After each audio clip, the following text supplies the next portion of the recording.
नमस्कार सर्वांना, श्री स्वामी समर्थ। तर मी अलका सानप आपल्या या चॅनलवरती तुमचं सर्वांचं स्वागत करते। तर बघा, आज मी बनवते मस्त अशी कारल्याची सुक्की भाजी। त्याकरिता मी इथे घेतली आहे 3 कारली। ती छान अशी कापून घेतली आहे, गोल गोल चकत्या केल्या आहे त्याच्या। आता मी इथे ना जवळजवळ 1.5 ते 2 चमचे मीठ यांना लावून घेणार आहे आणि हे 15 ते 20 मिनिट ठेवणार आहे, असं जेणेकरून याचा कडवटपणा कमी होईल। मीठ लावल्याने त्याला पाणी सुटतं, मग ते पाणी पिळून घ्यायचं आहे नंतर आपल्याला।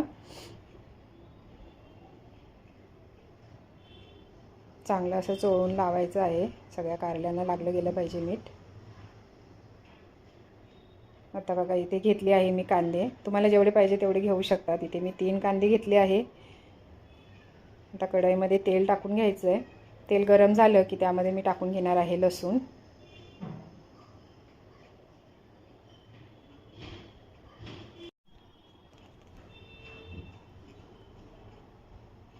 लसूण चांगला गरम होऊन द्यायचा, चांगला परतून घ्यायचा आहे। बघा, लसूण छान परतला गेला आहे, चांगला थोडासा असा ब्राऊन कलर झाला आहे। आता त्यावरती मी टाकून घेतला आहे कांदा।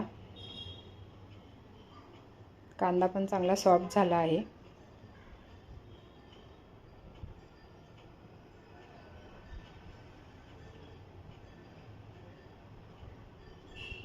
जिरे टाकून घेतले आहे, मोहरी टाकून घेतली आहे।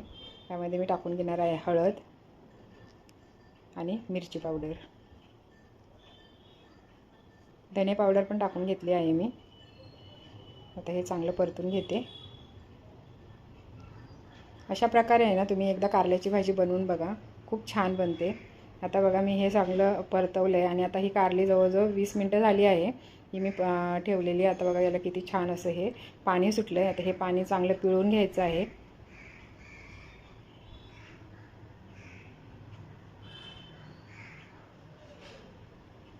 बघा, एवढं पाणी निघालं आहे।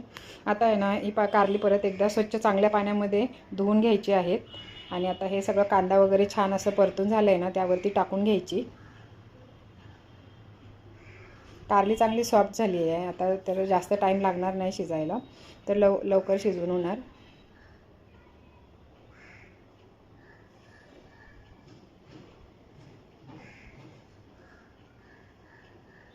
व्यवस्थित मिक्स करून घ्यायचे।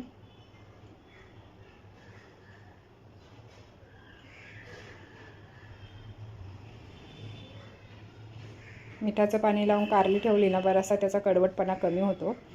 नंतर मग तुम्ही यामध्ये थोडंसं मीठ टाकून घ्यायचं। मीठ आधी पण आपण टाकलेलं आहे, तर मिठाचं थोडंसं हे आहे खारटपणा, तर मीठ थोडं अंदाजे कमीच टाका, जास्त टाकू नका, नाहीतर भाजी खारट होते।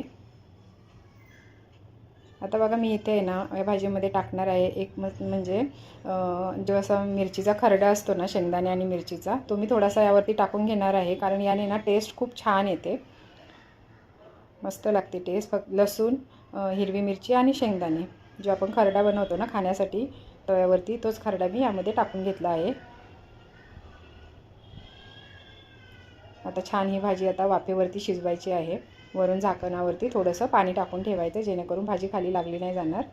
बघा, 2 मिनटं झाले तर मी भाजी हलवून घेतलेली आणि आता मी त्यामध्ये ना अर्धा लिंबू पिळून घेतला आहे। मी यामध्ये थोडासा गूळ पण टाकून घेतला आहे, तो दाखवायचा राहिला तुम्हाला। तुम्ही गूळ पण टाकू शकता, थोडेसे मुलं खाणार असेल तर। अजून शिजली आहे, पण थोडीशी अजून बाकी आहे, तर आता मी परत ही वाफेवरती अजून शिजवून घेणार आहे। अशा प्रकारे तुम्ही एकदा नक्की अशी कारल्याची भाजी बनवून बघा, खूप छान बनते, खूप टेस्टी। तुम्हाला जर व्हिडिओ आवडली असेल तर लाईक करा, शेअर करा, सबस्क्राईब करा आणि व्हिडिओ पूर्ण बघा सगळ्यांनी। थँक्यू सगळ्यांना।